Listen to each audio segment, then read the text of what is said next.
Bismillah wa salatu wa salam ala rasulillah wa ala alihi wa ashabihi ajma'in. Alors hier on s'était arrêté au moment où les gens qui sont rassemblés Yawm al-Qiyamah, ils attendent d'être jugés. Ils attendent le hisab.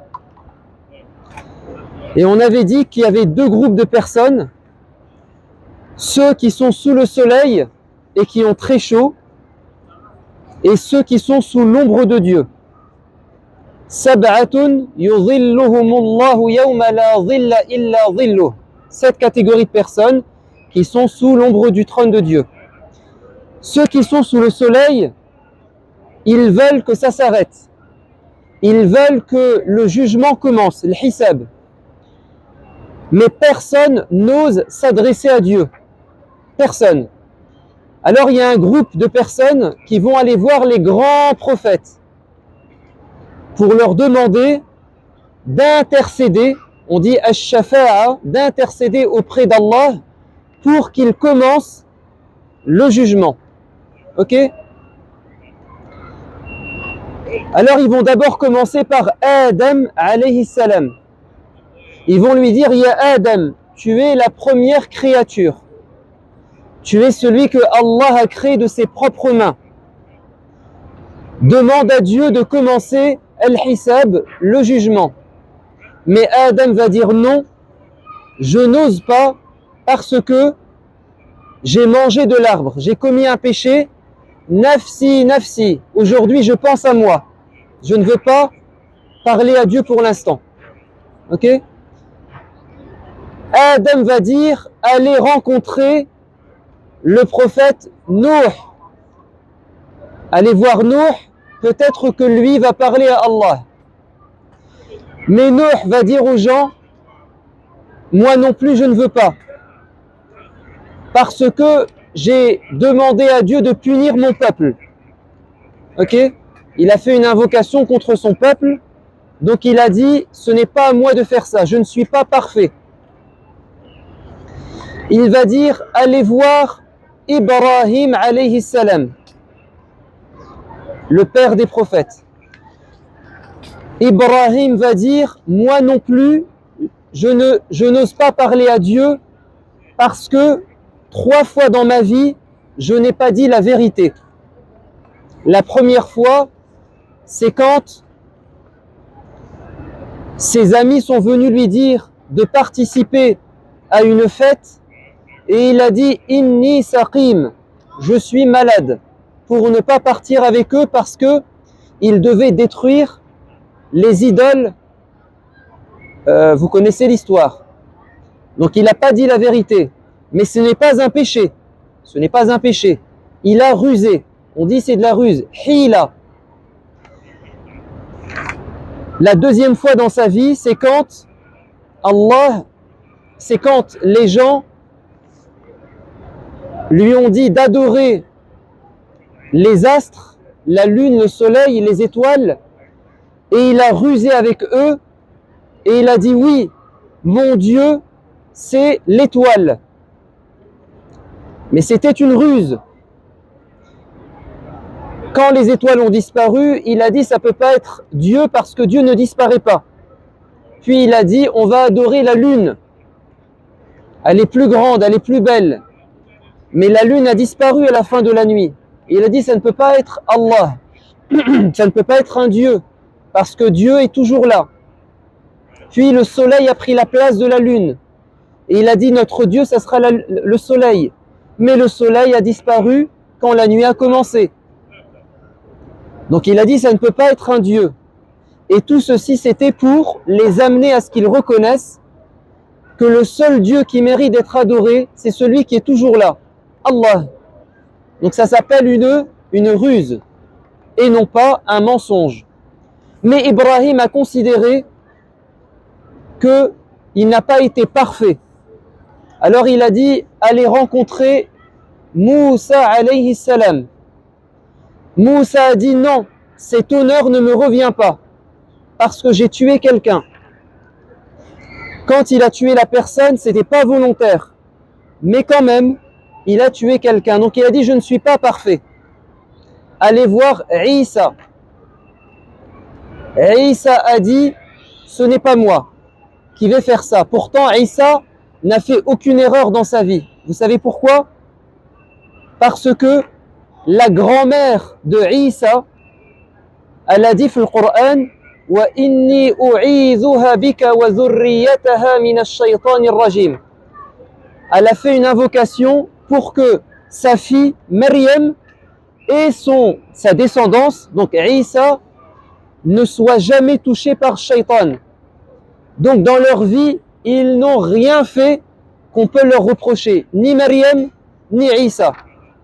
Mais Isa a dit, même si je n'ai fait aucune erreur dans ma vie, ce n'est pas moi qui vais parler à Allah, allez voir le dernier des prophètes, Muhammad alayhi salatu wassalam.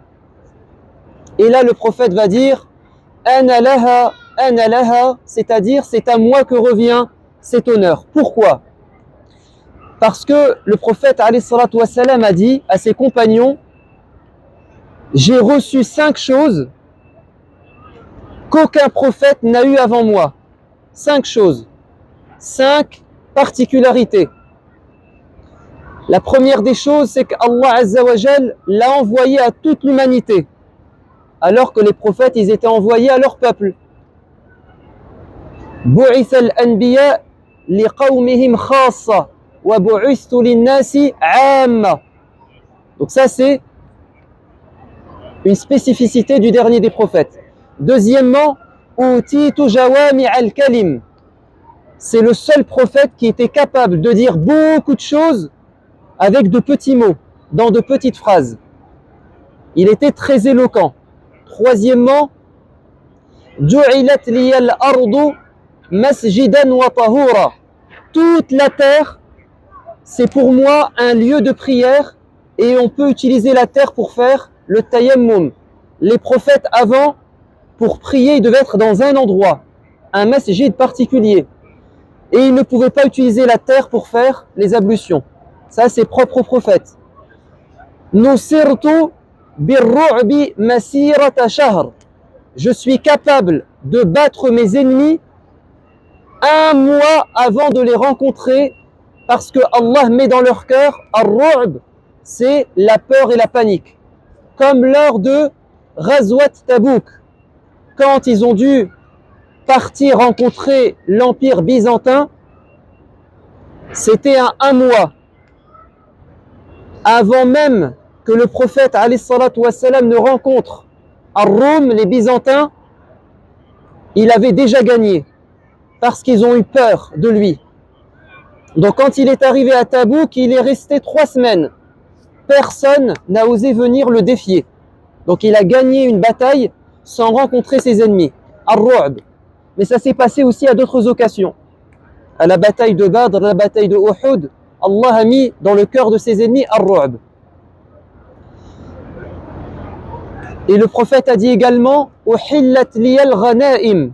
Allah m'a permis à moi et à ma communauté, quand on fait une bataille, de prendre les armes, l'argent, les chevaux. Avant, c'était pas possible. Quand il y avait une bataille, tout ce que les ennemis laissaient, Allah envoyait un feu et il prenait tout ça. Allah a dit dans Surat Ali Imran, et ce sont les Juifs qui ont dit ça au prophète. Ils ont dit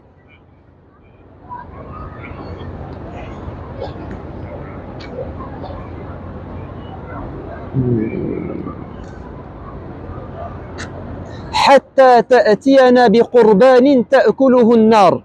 On ne croira en toi que si tu fais descendre un feu qui va prendre al-qurban. Al-qurban, c'est tout ce que tu donnes à Dieu. Les Juifs ont dit ça parce qu'ils savaient que tous les prophètes avant lui, quand ils avaient quelque chose pour Dieu, un butin, le feu venait. Donc ils ont dit, si tu es un vrai prophète, tu dois faire comme les autres. Mais Allah va leur répondre que vous mentez. Parce que les prophètes avant, ils avaient ça et vous les avez combattus, vous n'avez pas cru en eux. قُلْ قَدْ جَاءَتْكُمْ رُسُلٌ مِّن قَبْلِ بِالَّذِي قُلْتُمْ. Mais vous n'avez pas cru en eux. Et la chose que Allah lui a donné à tous les prophètes aussi, c'est ils ont une invocation, dua mustajab. Ils demandent quelque chose à Dieu, Allah leur donne sur place. Tous les prophètes, ils ont fait cette invocation sur terre. Et le prophète a dit, moi, je n'ai pas fait cette invocation. Cette invocation, je la laisse Yawm al-Qiyamah. Et le prophète a dit, Jibril m'a dit, Allah te propose de faire rentrer la moitié de ta communauté au paradis, ou bien de te donner ash-shafa'a, l'intercession. Et le prophète a dit, j'ai choisi plutôt ash-shafa'a que Allah fasse entrer la moitié de ma communauté au paradis. Ça veut dire que shafa'a du prophète, elle va faire entrer au paradis plus de la moitié. Il a choisi ce qu'il y avait de mieux. Donc, le prophète a gardé quelque chose pour nous là-haut. Et la shafa'a, elle commence à ce moment quand il va dire aux gens, c'est moi qui vais parler à Dieu. Ana laha, ana laha. Et il va se prosterner devant Al-Arsh, le trône de Dieu, et il va parler à Dieu, faire des invocations en utilisant des noms de Dieu. Asma Allah, que personne n'a utilisé avant. Allah va lui enseigner des noms, inspirer des noms qu'il utilisera ce jour-là. C'est pourquoi dans une invocation, le prophète disait Ij'alil Qur'ana Rabb, Allahumma inni as'aluka bikulli ismin huwa lak. Je t'invoque avec tous tes noms. Sammayta bihi nafsak, les noms que par lesquels tu t'es désigné. Aw anzaltahu fi kitabik, un nom que tu as mis dans le Coran. Aw allamtahu ahada awliyaik, ou bien un nom que tu as enseigné à l'un de tes awliya, de tes élus. Aw ista'tharta bi ilmi al-ghaybi indak, ou un nom que tu as gardé et que personne ne connaît. Donc le prophète, il savait qu'il y avait des noms, donc plus de 99, que lui allait connaître là-haut. Donc il va invoquer Allah avec des noms nouveaux, et Allah va lui dire, lève-toi, is'al tu'ta washfa' tushaffa', demande, je vais te donner, intercède et tu ne seras pas déçu. Et qu'est-ce que va dire le prophète? Il va dire, ummati, ummati. Je te demande de commencer à juger ma communauté en premier. Donc, le jugement, al-hisab, va commencer avec nous, la communauté du prophète, alayhi salatu wassalam, et nous serons les premiers à entrer au paradis. Nous, avant tout le monde. Donc, là, nous sommes ici, au numéro 8, on va parler de al-hisab, les comptes, comment ça va se passer. La première des choses sur laquelle nous allons être interrogés, vous le savez, c'est la prière. C'est la première des choses, c'est la prière. Si ça se passe bien pour la prière, alors tout le reste sera facile.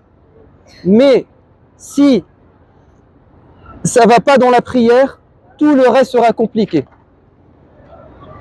C'est pourquoi il faut toujours se remettre en question et essayer d'améliorer ses prières. Mais une prière parfaite, c'est presque impossible. Donc notre prière, elle aura toujours des manquements. Mais comment on peut faire pour que notre prière soit acceptée quand même par Dieu? Ou comment faire pour que dans la prière, on soit concentré? Parce que qu'est-ce qui fait qu'une prière est acceptée par Dieu et qu'elle a une grande récompense? C'est que dans ta prière, tu vis quelque chose de fort. Tu penses à Dieu. Comment faire? La première des choses, c'est de bien faire ses ablutions. Ihsan al-wudu. Et quand tu fais tes ablutions, tu dois t'imaginer que tu es en train de te débarrasser de tes péchés. Il faut que tu t'imagines ça. Parce que le prophète a dit que l'eau enlève les péchés. Deuxième chose, quand tu finis tes ablutions, tu fais la shahada. Parce que si tu fais la shahada, les 8 portes du paradis s'ouvrent. Troisièmement, tu dois te rendre dans l'endroit où tu vas prier en marchant calmement. Comme a dit le prophète de l'islam, wa alaykumus sakina. Faut pas partir en courant. Même si la prière a commencé, tu dois y aller doucement. Parce que si tu cours, tu vas être essoufflé. Et dans ta prière, tu ne seras pas concentré. Cinquièmement, tu dois choisir un endroit approprié. Il y a des endroits qui sont mieux que d'autres. Même quand tu es chez toi. Quand tu es chez toi, tu dois chercher un endroit où tu seras concentré dans le calme. Il y a un compagnon qui s'appelle Itban, qui commençait à perdre la vue. Il était âgé. Il a dit, Ya Rasulallah, je n'arriverai plus à venir à la mosquée. Viens à la maison pour m'indiquer où je vais prier. Et le prophète est venu un samedi avec Abu Bakr et Omar et il a choisi un endroit dans sa maison où il a fait une prière avec. Et le compagnon a dit, ça sera ma mosquée à moi à la maison. Donc on peut choisir chez soi un endroit le meilleur pour faire sa prière. Ensuite, il faut choisir le meilleur moment. Alors le meilleur moment, c'est quand? C'est le début, après l'adhan.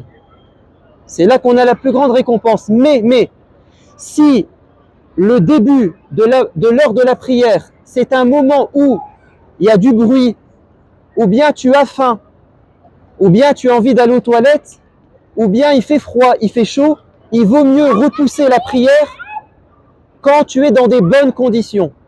C'est pourquoi le prophète alayhi salatu wassalam a dit, si on vous pose un repas, al-isha, et que c'est l'heure de l'isha, mangez d'abord.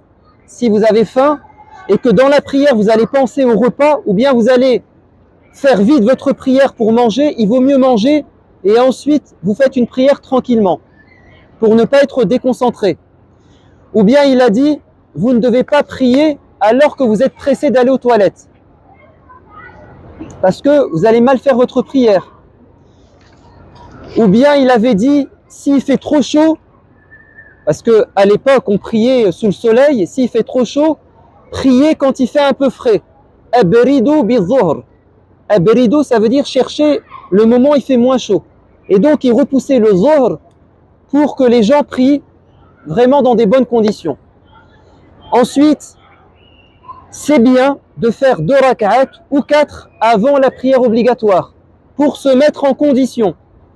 Puis, au moment de faire la prière, il faut s'imaginer que c'est la dernière prière. Salli salata muwaddi'. Le prophète avait dit à un compagnon, imagine-toi que là, c'est ta dernière prière. Quand tu t'imagines ça, forcément, tu fais bien ta prière parce que tu te dis que c'est la dernière et qu'après tu vas rencontrer Allah. Ensuite, tu rentres dans ta prière en t'imaginant que tu es face à Dieu et que tu parles avec Dieu. Parce que la Fatiha, c'est un dialogue entre toi et Allah. Quand tu dis Alhamdulillahi Rabbil Alamin, Allah il te répond Hamadani Abdi, etc., etc. Donc, comprendre ce que tu lis et t'imaginer que tu es avec Allah. Et quand tu choisis une sourate après, choisis une sourate ou un passage que tu aimes bien, qui te fait quelque chose. Comme ce compagnon, après Al-Fatiha, il lisait tout le temps Al-Ikhlas, Qul huwa Allahu ahad. Et les gens n'ont pas compris. Ils disaient pourquoi il fait ça. Et ils ont pensé que c'était une bid'a, parce que le prophète ne faisait pas ça. Ils sont partis voir le Nabi alayhi salatu wassalam. Ils lui ont dit c'est un imam qui est bizarre. Il lit le Fatiha et après Qul huwa Allahu ahad. Qu'est-ce qu'il leur a dit le prophète? Il leur a dit calmez-vous. Il ne faut pas dire que c'est une bid'a. Ali lui posait la question pourquoi est-ce qu'il fait ça? C'est quoi son intention? Ils lui ont posé la question et l'imam a dit parce que c'est une sourate que j'aime bien. Il y a les qualités de Dieu. Ils l'ont rapporté au prophète et le prophète a dit annoncez-lui que Allah l'aime comme il aime ses qualités. Ou bien il a dit annoncez-lui qu'il ira au paradis. Donc il faut choisir des passages qui vous font quelque chose, qui vous tiennent à cœur. Même si vous les répétez souvent, ma'alish. Le but c'est que quand tu lis, tu comprends et tu ressens quelque chose. Le prophète, alayhi salatu wassalam, parfois, il passait toute une nuit complète à répéter le même verset. parce que ça lui fait quelque chose. Ensuite, quand tu termines ta prière, dans ta prière, si à un moment donné tu es distrait, tu penses à autre chose, tu as du mal à te concentrer, alors tu peux faire quelque chose. Un compagnon a dit, Ya Rasulallah, dans ma prière, je pense toujours à autre chose. Et il a dit ça, c'est à cause d'un shaitan qui s'appelle Khanzab. C'est un shaitan spécialisé pour nous déconcentrer. Donc il a dit, quand vous êtes déconcentré, tournez votre tête vers la gauche, soufflez 3 fois et dites A'udhu billahi minash shaitanir rajim. Et quand on termine la prière, alors on fait une invocation. Le prophète a dit à Mu'adh ibn Jabal, Ya Mu'adh, inni uhibbuk, je t'aime beaucoup. La tada'anna 'inda duburi kulli salah an taqul Allahumma a'inni ala dhikrik wa shukrik wa husni ibadatik. Ya Mu'adh, je t'aime. Ne délaisse jamais après chacune de tes prières cette invocation. Allahumma a'inni ala dhikrik, ça veut dire Ya Allah, aide-moi à me souvenir de toi. Wa shukrik, à te remercier. Wa husni ibadatik, à faire en sorte que ma prière, mon adoration soit complète et parfaite. Donc si on fait ça, Inch'Allah, notre prière, elle sera très très bien. Et donc, on sera interrogé sur la prière, et si notre prière n'est pas bonne, ou il manque des choses, Allah va dire aux anges, regardez si mon serviteur, il a des nawafil. Un nawafil, ça veut dire 2 choses. Ou bien ça signifie des prières en plus, des prières que tu fais avant, après, ou bien tarawih, ou bien qiyam al-layl, des prières en plus. Ou bien un nawafil, ça veut dire tout simplement des bonnes actions. Ça veut dire ça et ça. Pourquoi ça veut dire aussi des bonnes actions? Parce que Allah Azza wa Jal a dit que la chose par laquelle on peut le plus se rapprocher de Dieu et qu'il aime par-dessus tout, c'est al-fara'id, les choses obligatoires. Puis Allah a dit, puis le serviteur va rajouter an-nawafil, hatta uhibbah, jusqu'à ce que je l'aime. Et là, an-nawafil, c'est pas que la prière, c'est toutes les bonnes actions. Donc, pour que notre prière soit acceptée, il faut faire beaucoup de bonnes actions pour que la prière soit complétée. Une fois qu'on a été interrogé sur la prière, Allah va nous interroger sur 4 autres choses. La tazulu qadamu abdi yawm al-qiyamah hatta yus'ala an arba'. Tu ne vas faire aucun pas, tu ne feras pas un pas le jour de la résurrection jusqu'à ce que Allah te pose 4 questions. Allah va te poser la question, qu'est-ce que tu as fait de ta vie? Toute ta vie. C'était quoi ton objectif dans ta vie? Deuxième question, qu'est-ce que tu as fait de ta jeunesse? Il y a la vie, mais il y a aussi la période de la jeunesse. Et vous vous souvenez hier ce qu'on a dit? On a dit que un jeune qui grandit dans l'adoration de Dieu, il sera sous l'ombre du trône de Dieu. Parce que c'est quand on est jeune qu'on a du temps. C'est quand on est jeune qu'on est tenté de faire des bêtises, de faire n'importe quoi. Donc si on arrive pendant notre jeunesse à se protéger, à adorer Dieu, à éviter les péchés, on va gagner le jour de la résurrection. Ensuite, Allah va nous interroger sur notre connaissance, al-ilm. Qu'est-ce que tu as fait de tes connaissances? Par exemple, chaque vendredi, on va à la mosquée, on entend l'imam dire des choses. Chaque vendredi, on apprend. Mais qu'est-ce qu'on met en pratique? Qu'est-ce qu'on met en pratique? On va être interrogé. Chaque vendredi, il y a un rappel. Qu'est-ce que tu fais de tout ça? Par exemple, tu as appris un passage du Coran. C'est bien. Mais qu'est-ce que tu en as fait? Est-ce que tu l'as mis en pratique? Allah dit dans le Coran, alladhina yastami'una al-qawla fayattabi'una ahsanah. Ceux qui entendent la parole de Dieu, puis ensuite ils la mettent en pratique de la meilleure manière. Donc il ne suffit pas d'avoir des connaissances, il faut aussi les mettre en pratique. Et enfin, Allah va nous interroger sur notre argent, comment on l'a acquis et comment on l'a dépensé. Et on peut dire que de manière générale, Allah va nous interroger sur an-ni'am. وَلَا تُسْأَلُنَّ يَوْمَئِذٍ عَنِ النَّعِيمِ. Vous allez être interrogé sur tous les cadeaux qu'Allah nous a donnés. Le prophète, alayhi salatu wassalam, je vous avais dit qu'il a passé 6 mois chez Abu Ayyub al-Ansari quand il est venu ici, fil Madina. Il n'avait pas de maison. Al-Masjid Nabawi, il a été construit 6 mois après. Pendant 6 mois, il était chez Abu Ayyub al-Ansari. Puis après, il va vivre autour de la mosquée. Un jour, le prophète avait faim. Abu Bakr et Omar, ils avaient faim. Ils vont partir frapper à la porte de Abu Ayyub al-Ansari. Et Abu Ayyub, il va les accueillir chez lui. Et il va leur donner à manger. Il va égorger une chèvre. Il va ramener des dattes et du lait. Et il va donner ça au prophète et à Abu Bakr et à Omar. Et quand le prophète va manger, il va pleurer. Il va dire, vous savez pourquoi je pleure? Ils ont dit non. Il a dit, car tout à l'heure on avait faim, on n'avait rien à manger. Et là, on a bien mangé. Et il va citer le verset du Coran, وَلَا تُسْأَلُنَّ يَوْمَئِذٍ عَنِ النَّعِيمِ. Le fait qu'on ait bien mangé aujourd'hui, Allah va nous interroger. Et le prophète alayhi salatu wassalam nous dit que Allah va dire aux croyants, moi j'avais faim et tu ne m'as pas donné à manger. Mais on va dire, ya Allah, toi tu peux pas avoir faim.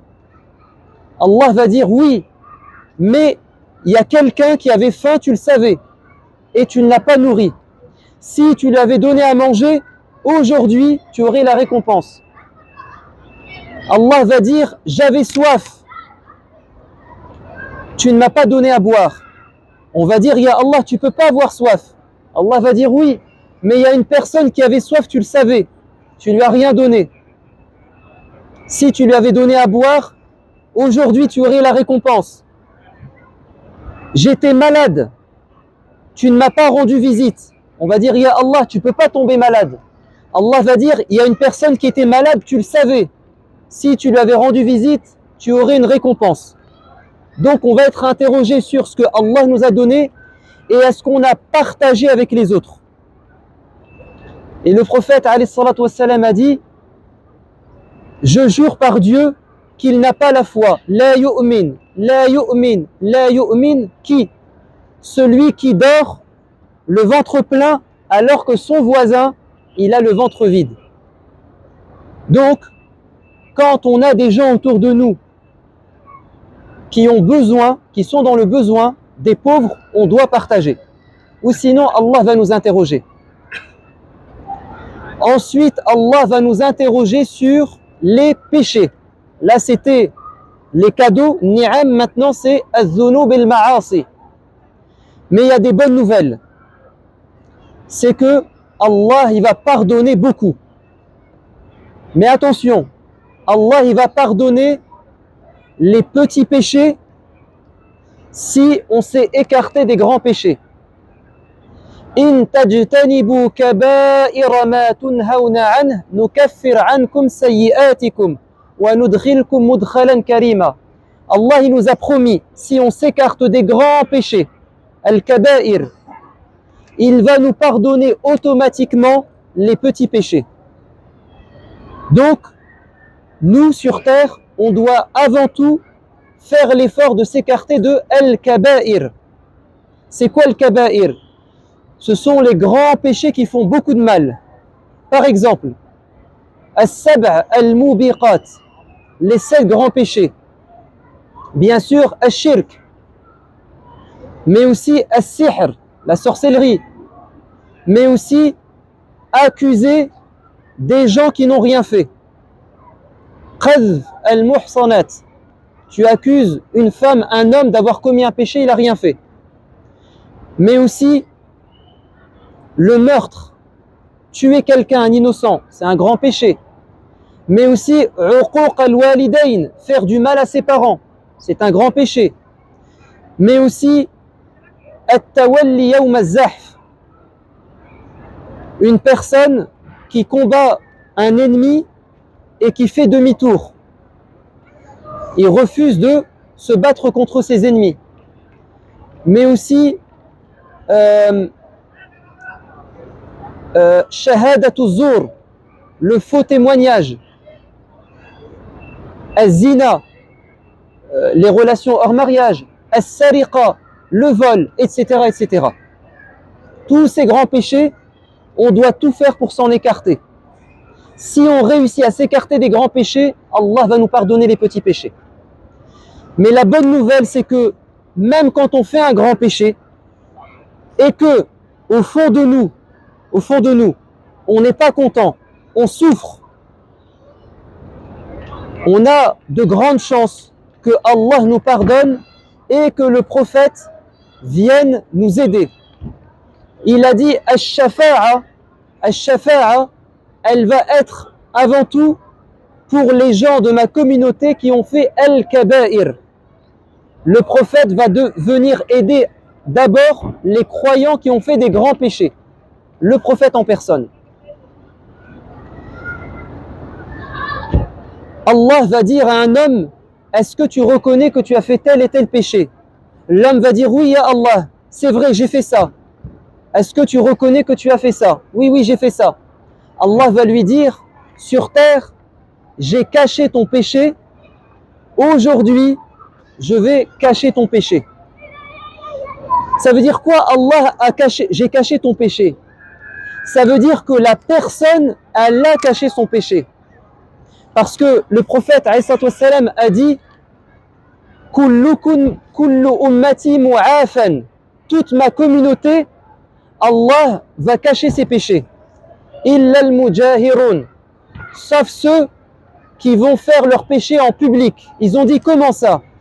Il a dit tu fais un péché le soir, la nuit, discrètement, il n'y a personne qui le sait. Et le matin, c'est toi qui le racontes aux gens. Ah, cette nuit, j'ai fait ça. Cette personne qui fait un grand péché et qui en est fière, eh bien cette personne, Allah ne va pas cacher son péché là-haut. Mais celui qui fait un grand péché et il en a honte, il a honte, et il le cache et il souffre, Inch'Allah, il sera pardonné.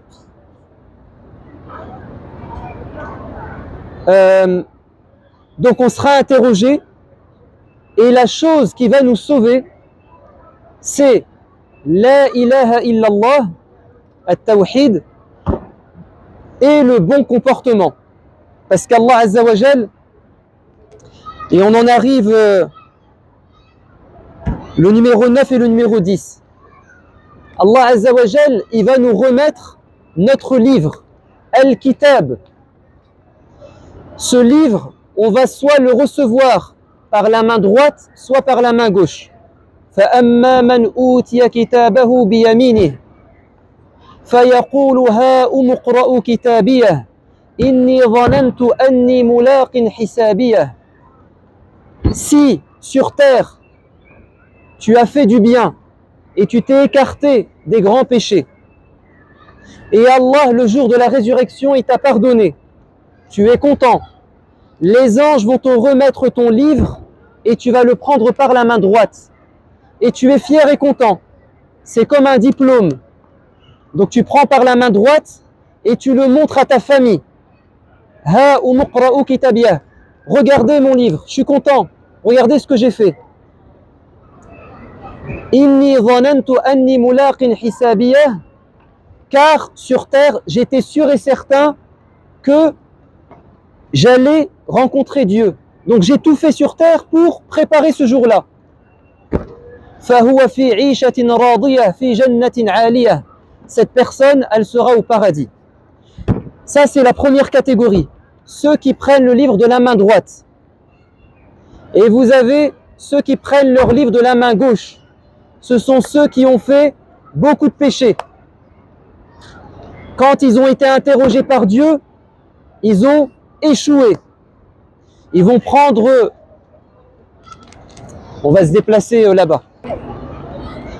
Allah dit dans le Coran, Iqra kitabak Kafa binafsika al-yawma hasiba.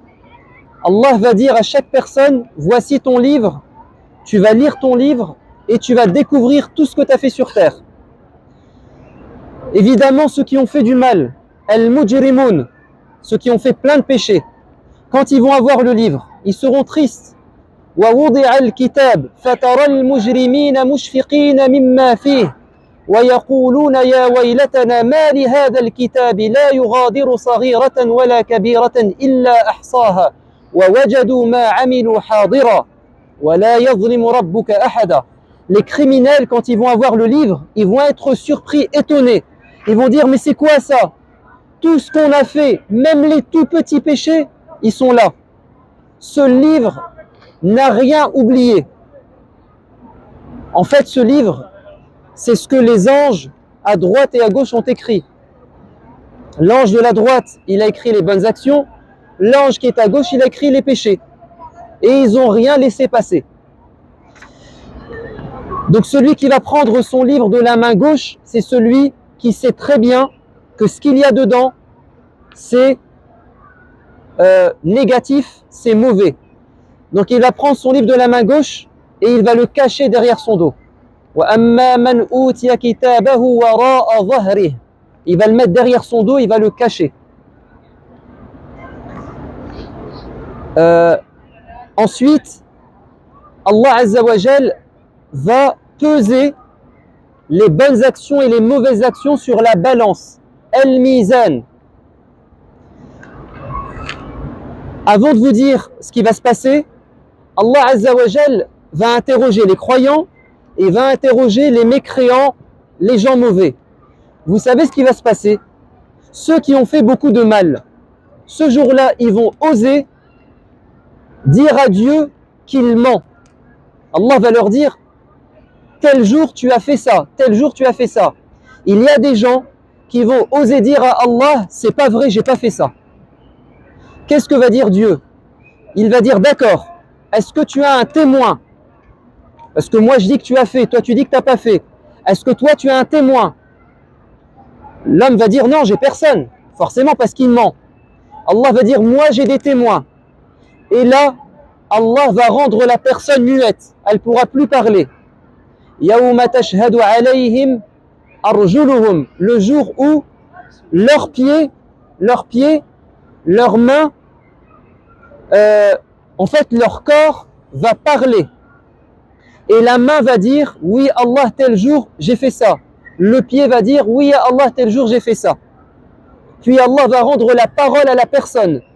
Et la personne va regarder son corps, elle va dire à son corps, pourquoi vous m'avez dénoncé? J'ai menti pour que vous n'alliez pas en enfer.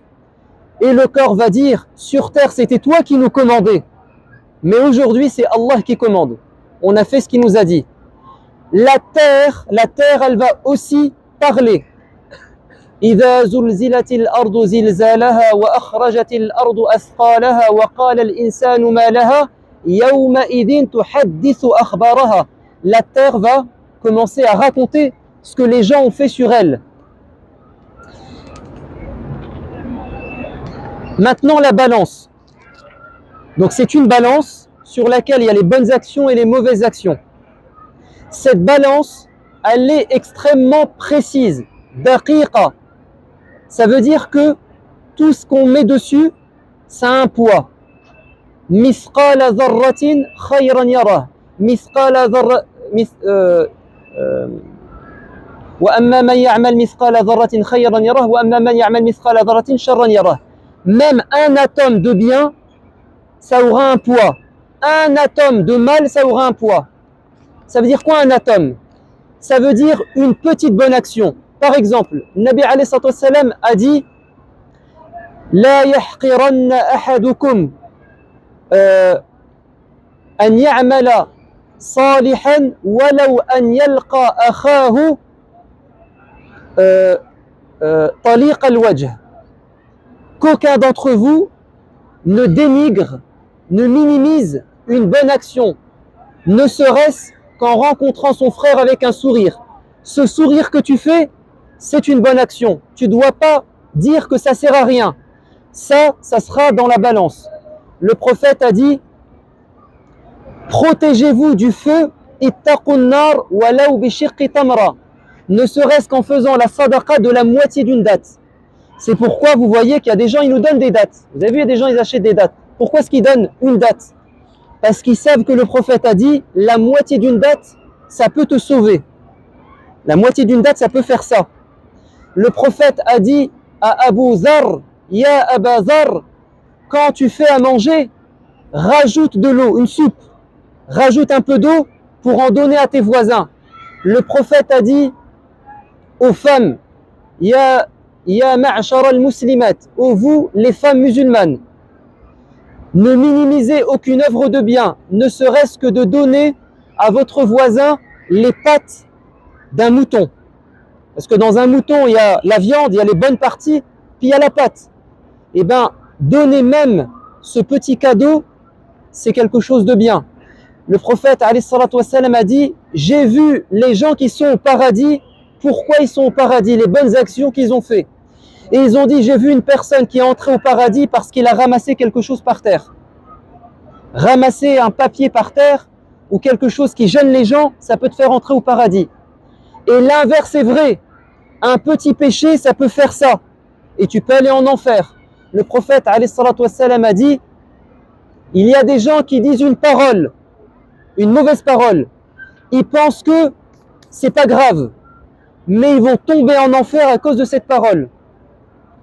Donc, cette balance, elle va tout prendre en compte. Les bonnes actions, même les petites, les mauvaises actions, même les petites. La preuve, c'est que il y a des gens, ils auront fait autant de bien que de mal, autant de bonnes actions que de mauvaises actions. Et qu'est-ce qui va se passer? La balance, elle sera comme ça.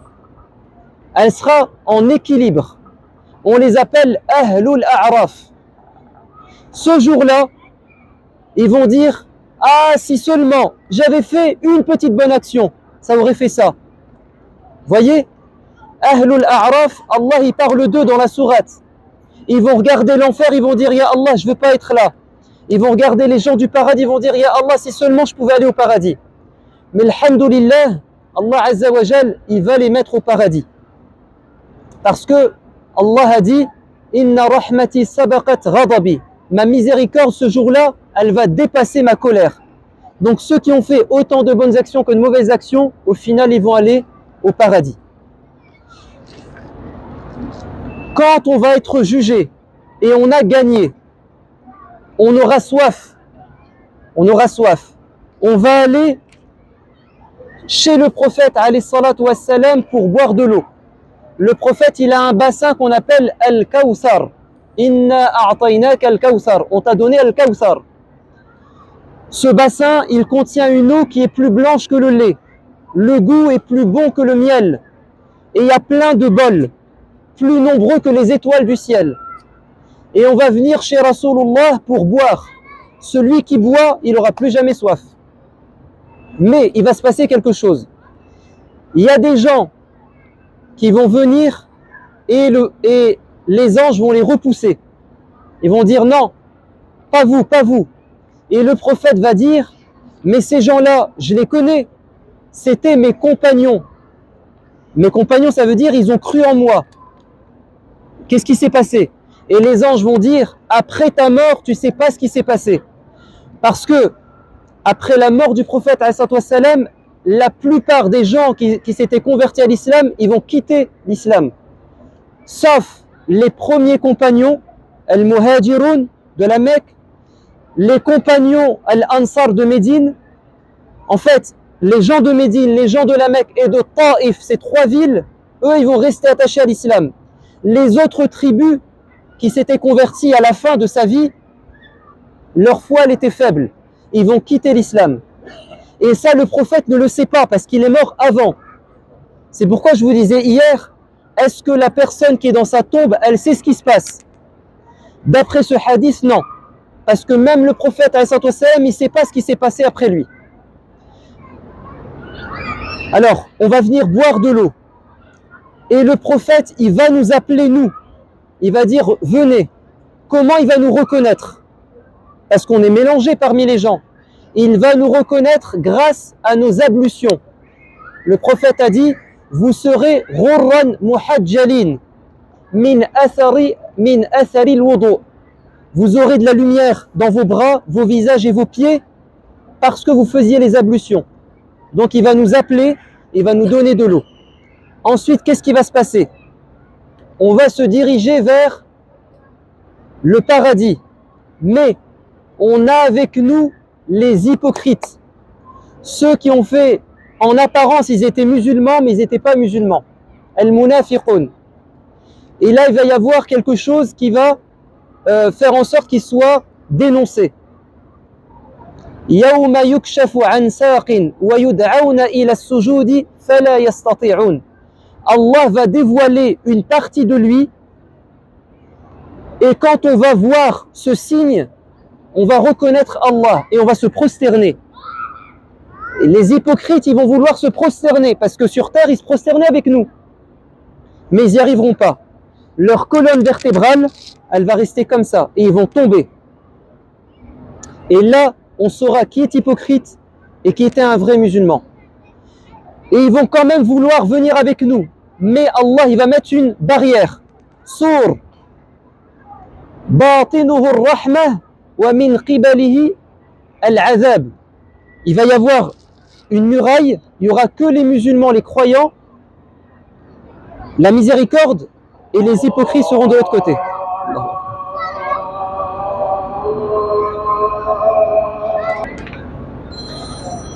On va terminer rapidement. On va se diriger pour aller vers le paradis. Mais on ne peut pas entrer au paradis si on ne passe pas sur le pont de l'enfer. Wa in minkum illa wariduha. Toute personne va passer sur le pont de l'enfer. Et ça, c'est une épreuve. Ce pont qui est au-dessus de l'enfer, nous allons le traverser à une vitesse différente. Il y a des gens, dit le prophète, qui vont traverser le pont à la vitesse de l'éclair. Il y a des gens à la vitesse du vent, à la vitesse d'un cheval au galop qui court. Il y a des gens qui vont marcher. Il y a des gens qui vont ramper. Et certaines personnes vont tomber. Qu'est-ce qui va faire que les gens vont tomber en passant sur le pont de l'enfer? Deux choses. Le prophète alayhi salatu wassalam a dit, vous aurez à la droite et à la gauche du pont Al-Amana et Ar-Rahim. Ar-Rahim, ce sont les liens de parenté. Al-Amana, ce sont les responsabilités. Quand on te donne une responsabilité, tu dois tenir ta promesse, ton engagement. Donc, beaucoup de gens, enfin des gens, vont tomber à cause de ces deux problèmes. C'est qu'ils n'ont pas pu préserver leur lien de parenté, ni al-amana. Et le prophète est de l'autre côté, et il dit, Ya Rabbi Sallim, Ya Rabbi Sallim, Ya Allah, fasse que ça se passe bien. Après avoir traversé le pont de l'enfer, avant d'entrer au paradis, il y a une passerelle, Qantara. À quoi elle sert cette passerelle? Il y a des gens qui doivent aller au paradis, mais sur terre, ils vivaient des conflits avec les gens. Un conflit avec un de leurs frères. Allah ne veut pas qu'on entre au paradis alors que dans notre cœur, on a de l'animosité, de la rancœur. El-Ghil. Donc qu'est-ce que va faire Allah Azza wa Jal? Il va régler nos problèmes entre nous sur Al-Qantara, le pont. Le prophète nous dit, Allah va dire à une personne, il y a une personne qui va dire, Ya Allah, un tel il m'a fait du mal. La personne doit lui donner ses bonnes actions. Et à un moment donné, la personne n'a plus de hasanat. La victime va dire, Ya Allah, je vais lui donner mes sayyi'at, mes péchés. Allah va lui dire, veux-tu mieux que cela? Il a dit oui. Il a dit, regarde là-bas. Et l'homme va voir un palais, qasr, au paradis. Allah va lui dire, pour qui est ce palais, ce château? Il va dire, pour un prophète ou un martyr. Il a dit, non, ce château, il est pour toi, à condition que tu pardonnes à ton frère. Et l'homme va dire, Ya Allah, je lui ai pardonné. Et il va lui dire, prends-le par la main et entrez au paradis. Et c'est pourquoi Allah a dit, وَنَزَعْنَا مَا فِي قُلُوبِهِم مِّنْ غِلٍّ إِخْوَانًا. À ce moment, les croyants, ils vont se pardonner les uns les autres, ils vont devenir des frères au paradis. Bien sûr, il y a des croyants qui ont fait des bonnes actions et des péchés. Allah ne leur a pas pardonné. Ils vont passer en enfer. Le temps que Allah efface leurs péchés. Mais le prophète alayhi salatu wassalam, va intervenir parfois pour faire sortir des gens. Les anges vont intervenir aussi parfois pour faire sortir les gens. Je ne vais pas entrer dans les détails de ce qu'est l'enfer, ce qu'est le paradis, on n'a pas le temps, mais simplement pour terminer, est-ce qu'on a des choses à faire pour se protéger de l'enfer? Il y a des choses qui sont assez simples.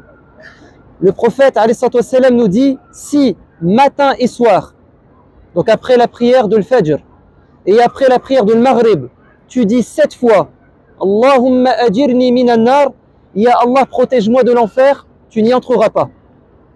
Et si tu dis 7 fois Allahumma inni as'aluka al-jannah, matin et soir, tu iras au paradis. Le prophète a dit, celui qui va prier les 2 prières de la fraîcheur, al-bardain, ça veut dire la prière de l'Fajr et la prière de l'Asr, il ne va jamais les délaisser, il n'entrera jamais en enfer. Le prophète a dit, alayhi salatu wassalam, celui qui fait un jeûne, saoum, en plus de Ramadan, Allah écarte de lui l'enfer de 70 ans. 70 ans, juste un jour de jeûne. Donc, on peut se protéger de l'enfer. C'est pas difficile. On peut faire des bonnes actions. Surtout, ce qu'il faut faire, c'est s'écarter des grands péchés. Et ensuite faire des bonnes actions. Et, Inch'Allah, on va entrer au paradis sans passer par l'enfer. فَمَنْ زُحْزِحَ عَنِ النَّارِ وَأُدْخِلَ الْجَنَّةَ فَقَدْ فَازَ.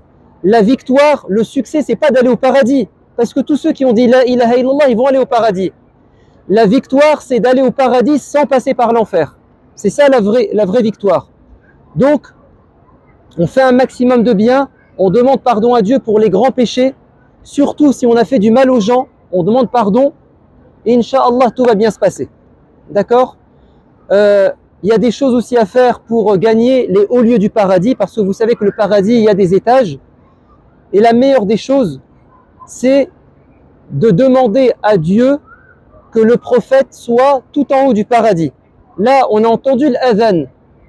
Si après l'adhan, vous dites Ya Allah, donne وآت محمدا الوسيلة والفضيلة وابعثه مقاما محمودا الذي وعدته.